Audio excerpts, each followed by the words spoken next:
కాకినాడ జిల్లా ప్రత్తిపాడు మండలం ఉమ్మంగిలో కొండ మీద ఉన్న వినాయకుడి గుడి వద్ద వినాయక చవితి పర్వదినాన్ని పురస్కరించుకుని గణపతి నవరాత్రి వేడుకల్లో భాగంగా ఆలయ కమిటీ సభ్యుల ఆధ్వర్యంలో యువ నాయకుడు మామిడి నరసింహమూర్తి సోదరుడు మామిడి శ్రీనివాస్ అనంతలక్ష్మి దంపతులు పీటల మీద కూర్చునగా అర్చకులు ప్రత్యేక పూజలు నిర్వహించి వేదమంత్రాల నడుమ నూతన విగ్రహాన్ని ప్రతిష్ఠించారు. ఈ సందర్భంగా ఆలయ కమిటీ సభ్యులతో పాటు పలువురు లంబోదరుడిని దర్శించుకుని ఆలయ కమిటీ సభ్యులు ఏర్పాటు చేసిన తీర్థ ప్రసాదాలు స్వీకరించారు.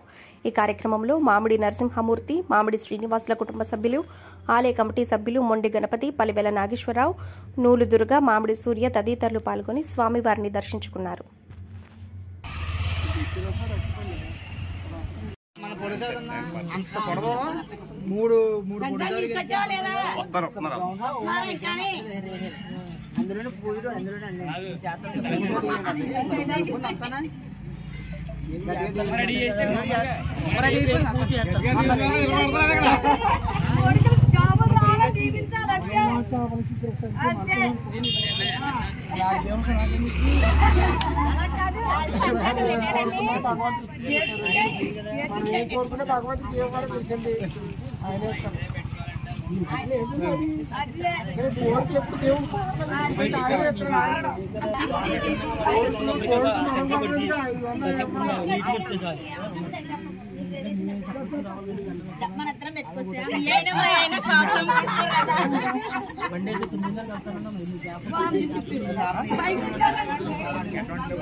సచిచ్చమంటారా ఉండద్దామని